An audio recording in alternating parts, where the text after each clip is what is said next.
Hi guys, आप सभी का स्वागत है। चलिए शुरू करते हैं आज का एपिसोड बिना किसी देरी के। चैप्टर की शुरुआत में देखते हैं कि फाइट स्टार्ट हो चुकी होती है। गुनमिंग उसे अटैक को ब्लॉक कर रहा होता है। फिर वो मन में कहता है कि सबसे पहले मुझे अपना डिस्टेंस उसके साथ क्लोज करना होगा, ऐसा डिस्टेंस जिससे मैं उसके पास नज़दीक आ सकूँ। अगर मेरे उसका स्टाफ यूज़ करने में दिक्कत होगी, अगर मैं इसे अच्छे से तरीके देखूँ तो मैं अच्छे से डॉज भी कर सकता हूँ। फिर वो बच्चा कहता है कि आप देखते हैं तुम कब तक डॉज करते हो। फिर वो तेज़ी से अटैक करने लगता है। गुनविन भी तेज़ी से डॉज करने लगता है। और फिर वो हेवनली ड्रैगन कहते हैं कि वो छोटे की आके तो बहुत ही अच्छी है।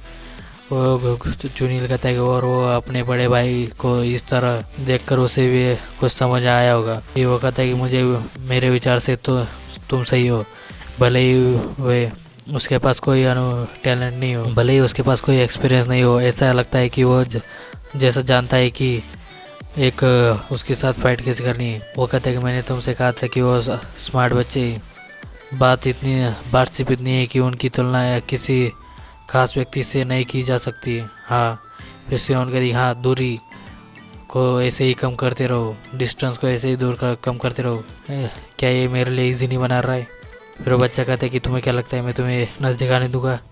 फिर वो अचानक से उसके ऊपर अटैक कर देता है। फिर वो कहता है कि मैं इसे अफोर्ड नहीं कर सकता कि मैं ऑफ गार्ड पकड़ा जाऊँ, ये मुझे एक बार में ख़त्म कर देगा।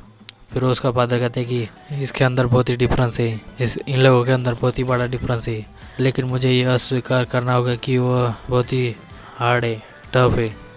जब तक सॉन्ग ताए उस लड़ने की भावना के कारण पीछे नहीं हटता वो ठीक रहेगा। हालांकि फिर चुनील मन में कहता है कि हालांकि उसके लड़ने की भावना लड़ने की स्पिरिट अभी भी वही है। यहाँ अभी तक पूरी तरह से अच्छे तरीके से विकसित फुल्ली ग्रोन बॉडी नहीं है। भले ही जब उसकी सहन शक्ति अपनी सीमा पर होगी तब उसका शरीर उसे धोखा देगा। फिर वो अटैक करने को बढ़ जाता है और कहते कि यही करो। फिर वो किसी को देखकर हैरान जाता है और कहते कि ये यहाँ पर क्यों है। फिर वो इंसान हमें बताया जाता है कि लाइटनिंग ड्रैगन का मास्टर होता है जुनियांग।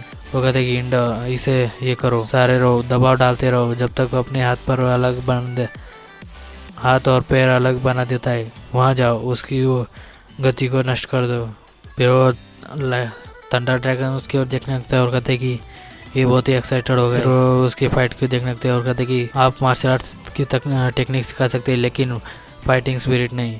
फिर वो फ्लाइंग ड्रैगन मन में कहती कि ये इनक्रेडिबल कॉम्पिटिटिव स्पिरिट है, लेकिन आपको और भी तेज़ी से आगे बढ़ना होगा।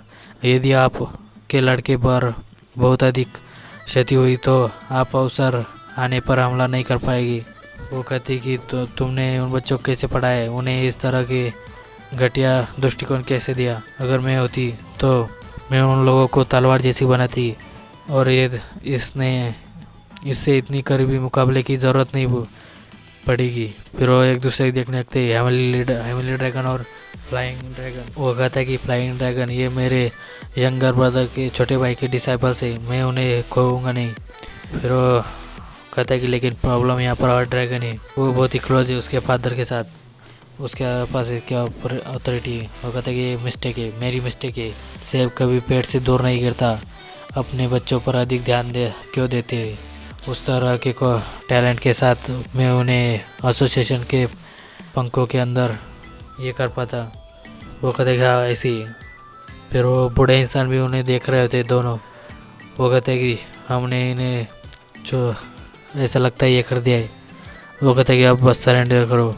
वो कहते कि ये किस तरह का कर्ज है हमारे ऊपर, हम लोगों से वो छूट गया अब।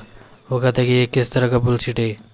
वो कहते कि आसपास देखो, क्या आप उन सभी की चमकती आंखों को देखते हैं?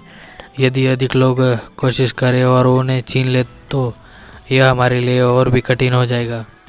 मुझे उनका व्यक्तित्व, उनकी पर्सनैलिटी और उनके लड़ने की भावना, लड़ने की स्पिरिट बहुत ही पसंद है, लेकिन उनका शरीर बिल्कुल सामान्य है।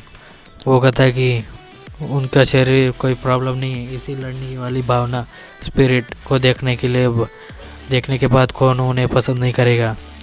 वो कहता है कि बकवास, अब जब हम अपने इसका ये कर लिया है। और 5 ड्रैगन बच्चों की लड़ाई में क्यों आई, उनमें से 4 उस पर। अब यह केवल उन चुने इंसान के से सावधान रहने का मामला नहीं है, तो फिर हम क्या करें? हमें सबसे पहले मूव करना होगा। मुझे यह पहले से ही कैसा पता चलेगा? हमें अभी विचार करने की ज़रूरत है। फिर हम देखते हैं कि वो बच्चा बहुत ही थक गया होता है। सियोन गुनम्योंग कहते हैं कि अब मैं इसके रेंज के अंदर हूँ। तो वो बच्चा उस पर अटैक कर देता है, उसे गुनम्योंग ब्लॉक कर देता है और उसे पकड़ लेता है और कहता है कि ये ख़त्म हो चुका है। फिर वो उस लाठी को घुमा देता है और फिर उस बच्चे के पेट में एक मुक्का मार देता है। वो बच्चा कहता है कि ऐसा लगता है मैं अब हारने वाला हूँ। गुनम्योंग कहता है कि तुम्हें क्या लगता है मैं कितने बार सरेंडर करूँगा इस पेन से? फिर वो किक मारता है और फिर उसकी वो स्टाफ को तोड़ डालता है। फिर इतने में ये एपिसोड ख़त्म हो जाता है। मिलते हैं अगले एपिसोड में। प्लीज़ दोस्तों लाइक करें, सब्सक्राइब करें, शेयर करें। धन्यवाद।